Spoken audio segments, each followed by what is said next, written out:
Bienvenue sur le podcast Pool Pro Time, le podcast des pros de la piscine.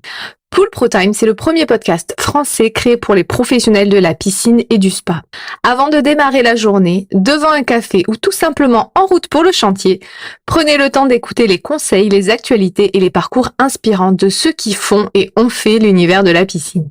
Ce podcast est produit par IMC, le groupe média numéro 1 dans l'univers professionnel de la piscine et du spa en France et à l'international, qui vous livre les actualités du secteur tous les 2 mois avec le magazine papier Spécial Pro ou en continu sur internet avec eurospapoolnews.com et ses réseaux sociaux associés. Pool Pro Time, c'est votre rendez-vous toutes les 2 semaines. Je suis Pauline et c'est parti pour l'épisode du jour. Bonjour à tous et bienvenue dans ce nouvel épisode de Pool Pro Time. Aujourd'hui, un épisode solo dans lequel j'avais envie de vous partager un sujet, une vision, un état d'esprit, une organisation au sujet du marketing. Avec peut-être au fond de moi, je l'avoue, l'envie de vous faire aborder votre activité marketing différemment. Et puis j'ai envie de vous dire très concrètement, moi dans mon métier, il y a 2 choses qui m'agacent très fortement. La première, c'est quand c'est le printemps et que tous les médias se mettent à faire des gros titres sur les arnaques en piscine qui dévalorisent complètement la profession. Ça, je déteste cet effet-là qui prend beaucoup trop de place. Et la deuxième chose, c'est toutes les personnes qui vont faire croire qu'il y a une recette unique, une méthode miracle pour générer du chiffre d'affaires. Et je trouve que très concrètement, c'est vraiment contre-productif. Et j'entends beaucoup ça dans l'univers du marketing, comme quoi il y a une seule façon de faire et qu'il faut trouver les hacks, la méthode à craquer. Non, c'est complètement faux. Alors selon moi, les grands responsables, c'est vraiment les réseaux sociaux, ou plutôt ce qui se passe sur les réseaux sociaux, parce que pour que les contenus soient attirants, beaucoup de personnes abusent de discours qui sont très tranchants et qui sont beaucoup trop à mes yeux pour un sujet qui mérite de la nuance. À cause de cela, j'observe très souvent des professionnels, notamment de la piscine, qui ne savent plus quoi faire concrètement pour trouver des clients. Ils savent plus comment procéder par rapport à leur réalité de terrain.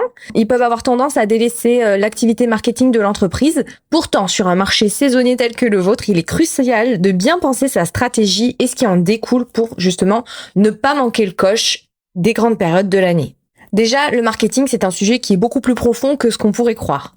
C'est parfois un sujet qui est pris à la légère, pas forcément par volonté, mais parce que le quotidien prend très souvent le dessus.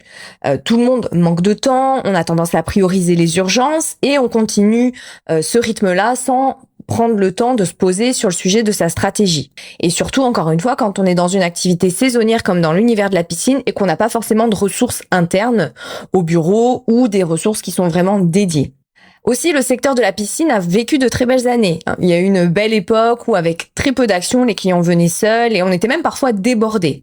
Donc ça, c'était une certaine époque dans le marché de la piscine, mais il y avait une époque aussi, de façon générale dans la société, où il y avait moins de concurrents.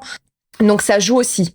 Et à cette époque, on pouvait avoir tendance à voir sur du court terme et se dire qu'il n'y a pas besoin de faire plus d'actions, mais ça, c'est une erreur. Également, on se fait parfois une fausse idée de ce qui est vraiment le marketing. Et avec le développement d'Internet, aujourd'hui, on confond très souvent marketing et marketing digital.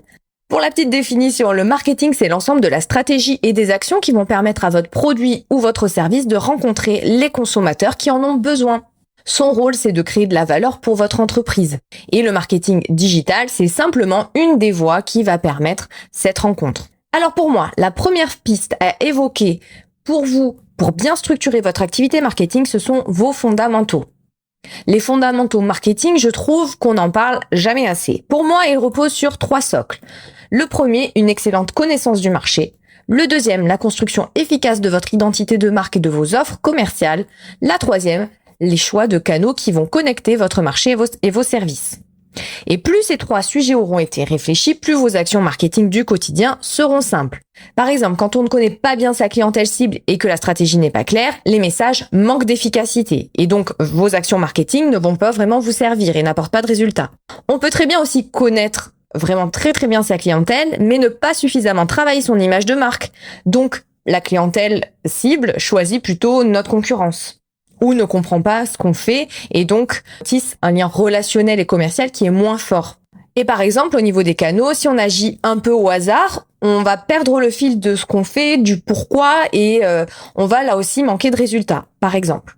Les 3 socles, pour moi, fonctionnent ensemble et ces bases doivent être pensées au moment de la création de l'entreprise ou de la création d'une nouvelle activité, mais doivent aussi évoluer dans le temps. Et aujourd'hui, dans notre société où tout va très vite, il faut y réfléchir beaucoup plus fréquemment que ce qu'on aurait fait peut-être il y a 10 ou 20 ans. Alors très concrètement, quand on doit repenser ses fondamentaux, comment on fait?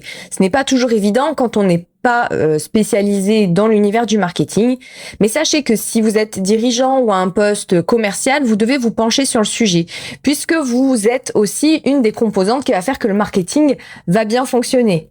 Puisque la partie commerciale est sur le terrain, donc doit remonter des informations, et puis la partie direction, justement, insuffle une vision. Pensez à demander de l'aide extérieure, si jamais vous n'avez pas le temps ou pas de compétences ou pas de connaissances en interne.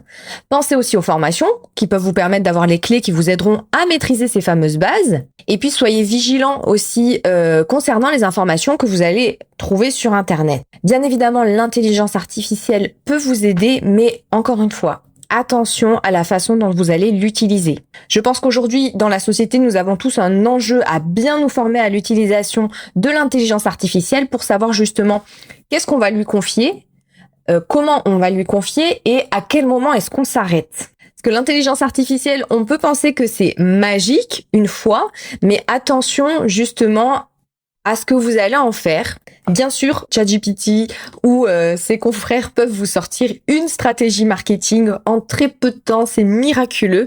Par contre, assurez-vous de ne pas avoir la même stratégie que vos concurrents et c'est ça vraiment tout l'enjeu. Parce que soyez-en sûrs, sur le marché, votre objectif est bien de vous démarquer des autres pour être choisi. Récemment, j'ai été contactée par une entreprise qui a lancé un nouveau produit et qui a réalisé toute sa stratégie marketing grâce à l'intelligence artificielle ou un peu trop à cause de l'intelligence artificielle et s'est rendu compte qu'en fait, il y avait 2 autres produits qui sont lancés avec les mêmes arguments, les mêmes approches, avec quasiment la même identité visuelle. Donc en fait, pour le consommateur, ça crée un gros flou. Donc voilà, attention à ce que vous allez faire. Deuxièmement, ne mettez pas tous vos œufs dans le même panier, parce que souvent on cherche le support qui sera le meilleur, mais c'est pas la bonne façon de penser son marketing. Il n'y a pas un support miraculeux, encore une fois, ou 2 ou 3, et puis une fois qu'on les a trouvés, on continue sur ça.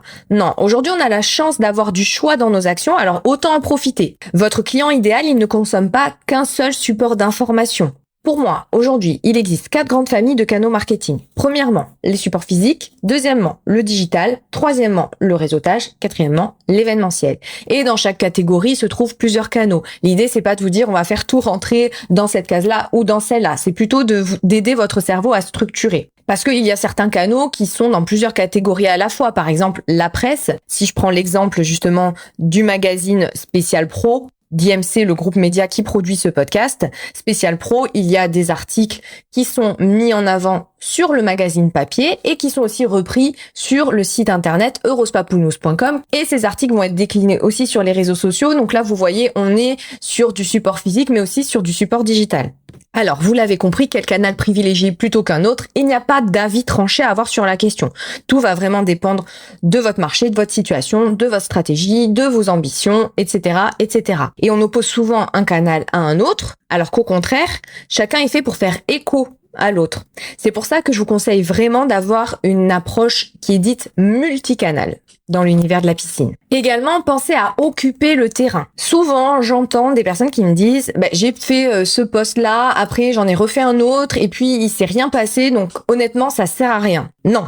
Quand on passe du temps à travailler un contenu et on souhaite que celui-ci apporte quelque chose de palpable tout de suite, et ça c'est humain, c'est compréhensif, on attend peut-être un message entrant ou ce genre de choses ou un appel, mais n'attendez pas de résultat d'une seule tâche effectuée. C'est dans le temps que vous verrez des résultats.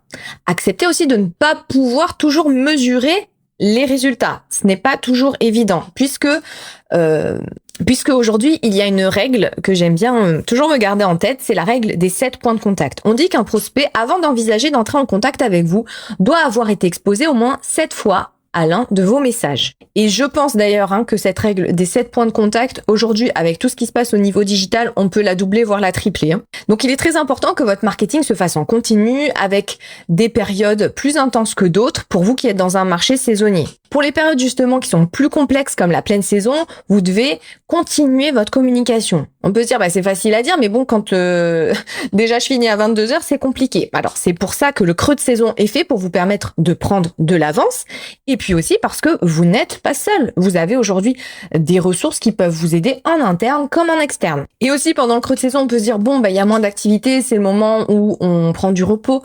Ok, ça c'est tout à fait ok, mais ça veut pas dire que vous devez couper toute la communication. Au contraire, continuer de communiquer pendant le creux de saison vous permettra de développer vos ventes en magasin peut-être, de travailler des projets de piscine ou de rénovation sans avoir une baisse trop importante de votre chiffre d'affaires. Alors si vous voulez vraiment mettre en place une véritable démarche marketing ou améliorer celle que vous avez, par quoi ça passe concrètement? Déjà, pensez à allouer des ressources internes ou externes à des tâches concrètes. Vous définissez et vous savez qui est en charge de quoi en termes de réflexion, de prise de décision, mais aussi d'exécution. Et c'est pas la même chose. Organisez des réunions stratégiques pour analyser les résultats des actions mises en place et puis pour travailler les actions qui vont être mises en œuvre à l'avenir.